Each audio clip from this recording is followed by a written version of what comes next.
In this video, I'm going to show you how to replace the proportioning valve on this Toyota Tacoma. It's located on the frame rail, on the driver's side and the rear of the truck, so let's get started.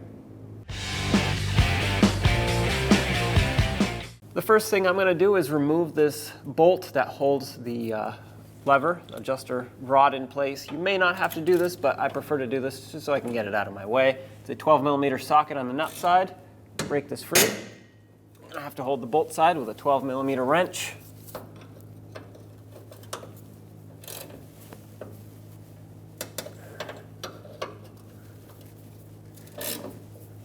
Let this swing until it hits the frame. That'll hold itself basically. There we go. Since it broke, I'm gonna have to just punch it out. Now there's a clamp that sits on this boot here. Squeeze it and try to pull it off while you take the boot off. There we go. Next we have to break free these 3 lines so we can transfer them over to the new assembly. Doesn't matter where you start. I'm not removing them yet. I'm just trying to break them free. What happens usually is the line, just like this, as you can see, spins with the fitting. But it looks like in this case, this fitting broke free off of the line. It didn't grab the line with it, so that's great. That's what you want to see.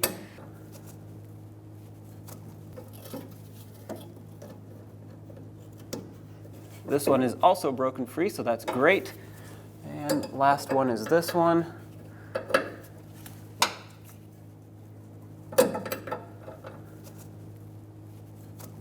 All right, that one works as well, so that's perfect. At this point, let's remove these 2 12mm mounting nuts so that we can pull this bracket off. That'll also unbolt the proportioning valve off of this bracket.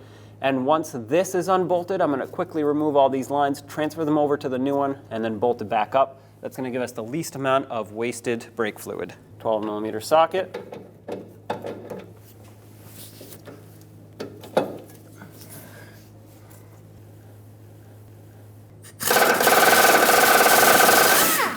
Get the other one as well.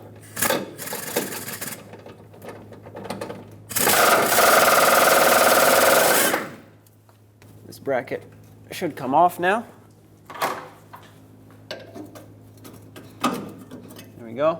Let's remove that line at the top, and I'm gonna have a little plug ready to plug it up.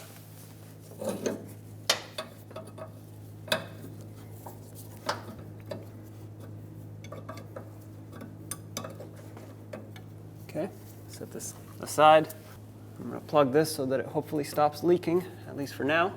Because my studs are kind of stuck in here, I'm gonna take a pry bar and a hammer on the end of the pry bar and just tap this and see if I can break it free.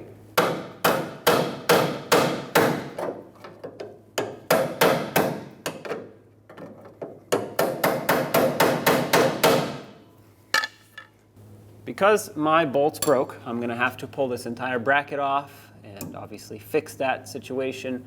But we're gonna have open brake lines here. I'm trying to avoid that because obviously the brake fluid will just continue leaking. What you can do at this point is take this plug out that I put in, and you wanna push the brake pedal all the way down, hold the pry bar on it, and basically put the seat up against that pry bar to hold the brake pedal down. That's gonna avoid brake fluid from flowing through that master cylinder.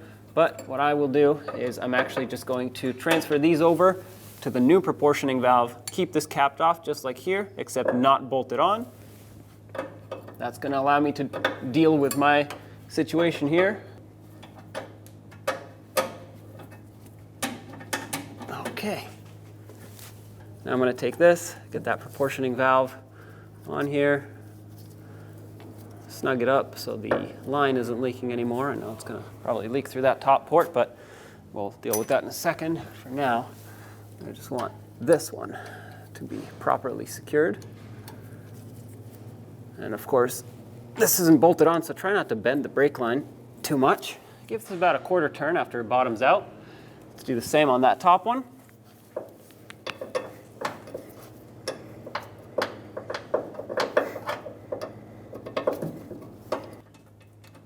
Out. There we go. Now get this fitting into the proportioning valve, into the new one. There we go. Tighten it up.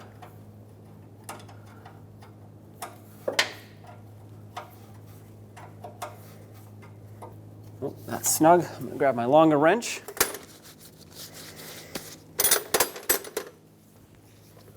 And just give this a quick spin to snug it up. There we go. That's nice and tight. So now I can leave this like this. It may leak a drop or two, but that's all right. You want to check that master cylinder if possible to make sure it's still full. I know mine is. So now with this here, we can remove the old assembly with the bracket. I'm going to fix the bolt situation, and then we can mount this new one on. I'm going to pull out the 3 12mm bolts. Hold this onto the frame.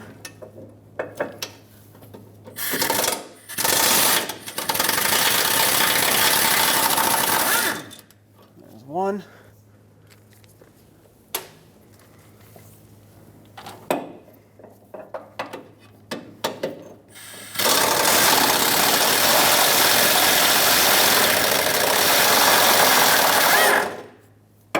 Two.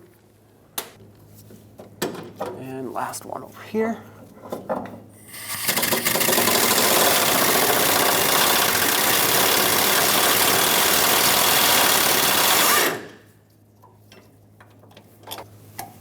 Someone has wire tied this here. I'm going to cut this off. There we go. Get this out of here. Yeah. This was the original retainer here that broke. Leave this here, and I'm going to fix my bracket. To get these bolts out of here, I'm going to use a hammer. I already soaked this in rust penetrant. It's been sitting for a while, and I'm going to try to tap them through. On the back side, as you can see, they have this bracket that holds both of them at the same time.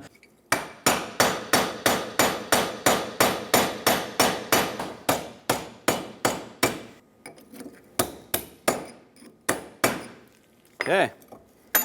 Well, that worked. This is out. Now there's a pin at the top, which if this was still on the truck, you would have to just push these out, obviously with your hand, and then slide this down and out. It's got this little locking pin at the back that locks into this slot, and there it is. Let's bring this bracket in. There's a pin on the back side that goes in here. You have to slide it in through this opening and then up, or pull the bracket down if you're doing it this way. Once that's engaged, it'll mostly lock into place, but obviously we still need to put these bolts through, which if you still have the original hardware, it'll be that bracket that attaches the two bolts together. I have some actual bolts that I sourced. I'm going to get these in here. It's going to be a lot easier, unless you have the original hardware, to do it this way, just because otherwise everything's going to keep wanting to fall off. I'm not going to tighten these fully. I'm going to attach the bracket first. Now with these bolts still loose so things can move around, that way I can position everything properly, let's mount this bracket to the frame.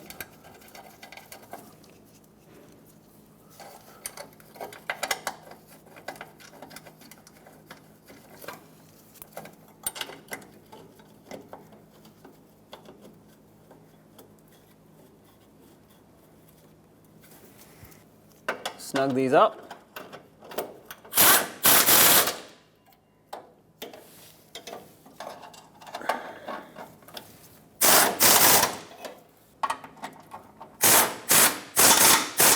Make sure those are all nice and tight. I'm just going to check these by hand. Those are tight. Yep, those are good. Yep, nice and tight. Let's attach this wiring harness onto the retainer here. If you still had your original retainer, obviously reuse that. Mine is broken, so I'm going to use a wire tie and just wire tie this up and through this access hole here, just so it doesn't get caught in anything.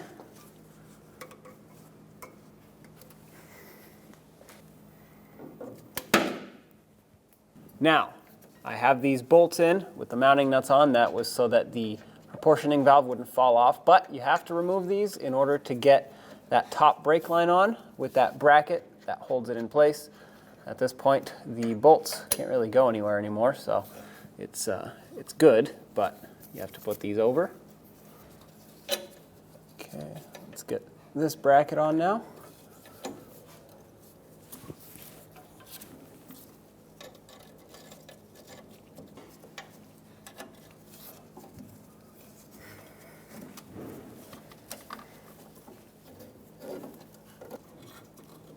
There we go.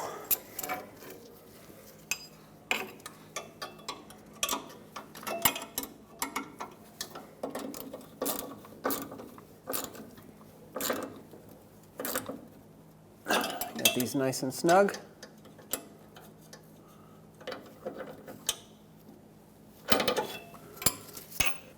Now let's pop this cap off. Brake fluid's going to start leaking, and we can reconnect our line.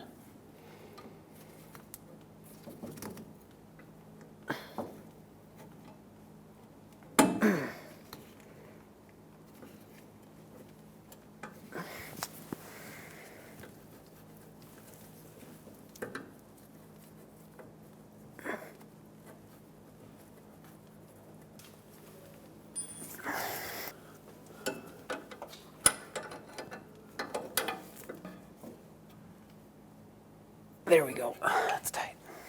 Now put this clip over for the boot and bring this rod up into position. Try to get that boot started to make sure that it's actually going to seat on there.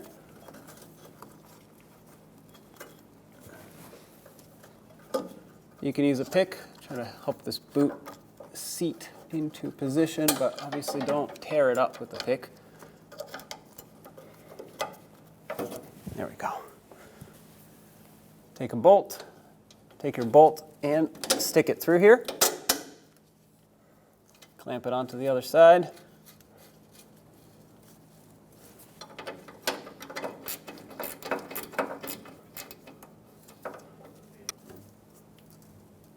Make that nice and snug. Now we have to try to get this boot seated all the way up with the clamp locking it into position. Try to slide it just like so. Once you get it over the proportioning valve here, it should be able to be pushed up into position easily.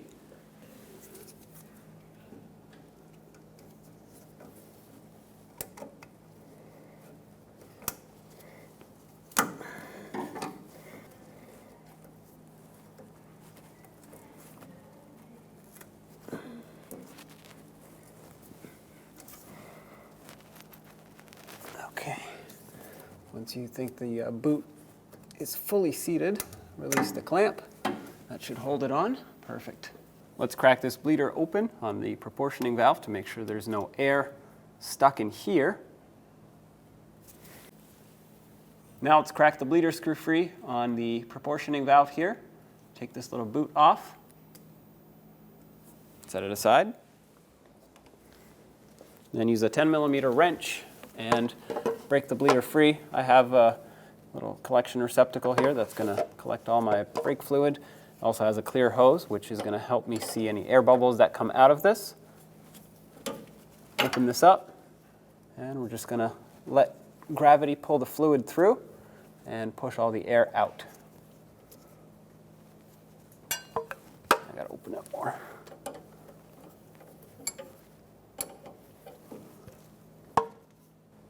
Oh, there it is. You can see it creeping up. As you can see, fluid is creeping up and in through my hose. I saw some air bubbles, and I'm just going to give this another 5-10 seconds. If it's clear fluid, I can close this up, and then we can do a manual brake bleed, which is important. You definitely still have air in all those lines that were disconnected. Make sure that's nice and snug. Clean off any residual brake fluid so you don't confuse it for a leak. And of course, cap it off so that the bleeder screw doesn't get clogged up. Remove the cap off the master cylinder reservoir, and then you'll see that there's a little screen in here. Might have to remove some of the fluid to get it out. I'm going to have to remove the fluid anyway and get new fluid in there. So I'm going to start by using a little vacuum pump or a fluid extractor pump. Just get as much out as I can from the little filter area so I can stick my hand in there and pull this straight out. A lot of times this is going to be a little difficult to remove. If you're having a hard time, grab some needle nose pliers, pinch it, and remove it. Let all that fluid drain so you don't get it everywhere. Set this aside. Now remove the rest of the fluid.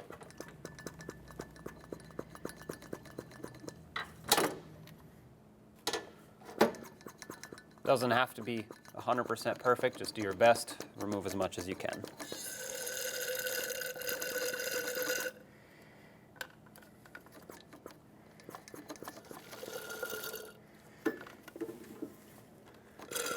That's it. That's all there is. I'm going to put the filter back in, and now let's fill it up with clean brake fluid. Top off the master cylinder, make sure it's up to the max line, which you can see right here on the side. Once it's topped off, put the cap back on so that it doesn't get a lot of moisture in there. Brake fluid is hydroscopic. It will absorb moisture that's in the air, and that is not good. The sequence is starting at the right rear wheel, the passenger side rear, that is the furthest point from the master cylinder, the longest line. Then you go to the left rear, then you move over to the right front, passenger side front, and then driver side front, which is the left front. Now I have an assistant in the vehicle ready to pump up the brake pedal. They're going to pump it up, create pressure, and then hold pressure on that brake pedal. While they hold pressure, you want to crack the bleeder screw open. This takes a 10mm wrench. To get that done, we're going to have to, of course, pop off this little cap. So remove that. I also have a little reservoir with a hose that can slide over here so that no brake fluid goes all over the place. It's just going to go through the hose into my little collection receptacle. If you don't have this, just make sure you don't dump it on the ground. Have a collection receptacle to catch it. At this point, let's go ahead and pump up the brakes, please.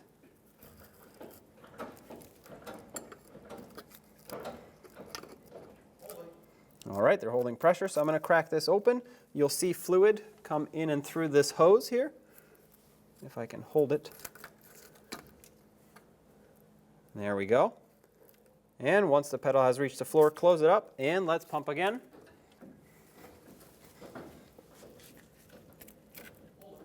All right. Open it back up. There we go. We're getting a lot of air here, so we're going to keep repeating this process until there's no more air coming out of the bleeder screw.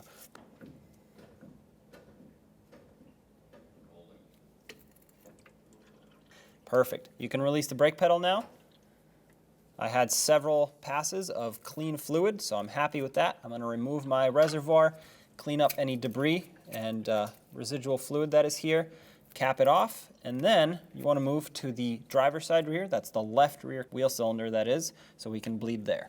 On to the next side, you want to top off your master cylinder in between calipers or wheel cylinders, of course, so that you can have plenty of brake fluid to work with. You don't want to run that master cylinder dry.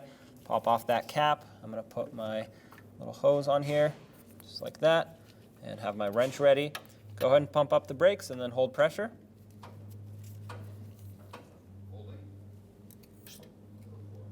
All right, lots of air in this one. Go ahead and pump again.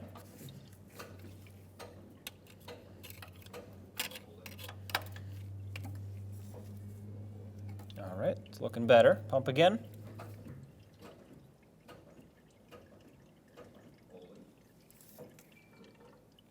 All right, let's do it one more time.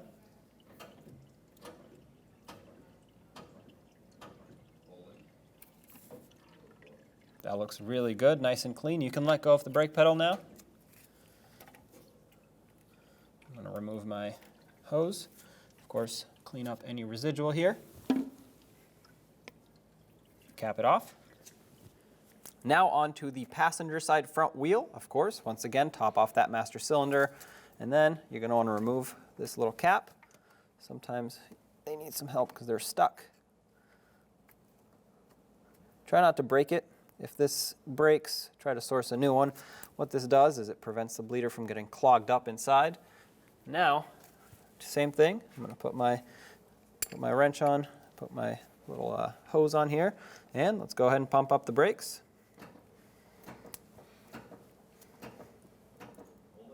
All right, holding pressure, so I'm going to open this up. All right, let's do it again.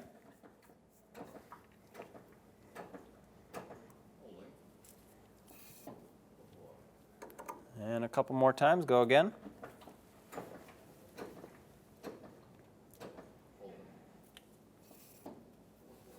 Okay, let's do it one more time.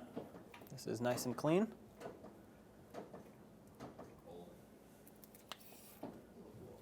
Perfect. I had several passes of clean fluid. You can go ahead and release the brake pedal now. I'm going to take all of this off, clean up anything that is necessary to clean up. Of course, put that cap back on so the bleeder doesn't get clogged up. Let's move on to the last wheel, which is the driver's side front wheel. Onto the last wheel. Take this boot off and put the tools on here. Go ahead and pump up the brakes now.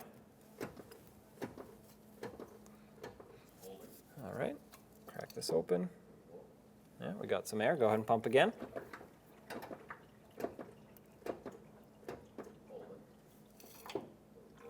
All right, go ahead and pump again.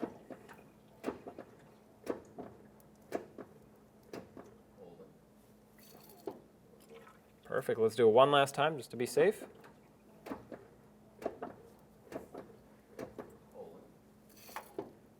That is nice and clean. You can let go of the brake pedal now. Clean all this up. Take my wrench off, clean off any residual, cap it off, and then you can put the wheel on, but of course top off your master cylinder one last time. Remove the cap off the master cylinder reservoir. Top off the master cylinder, make sure it's up to the max line, which you can see right here on the side. Once it's topped off, put the cap back on. When only the best will do, demand TRQ. The only company that lets you view before you do. TRQ is committed to offering the highest quality aftermarket auto parts that are engineered for peace of mind. Thanks for using and viewing with TRQ.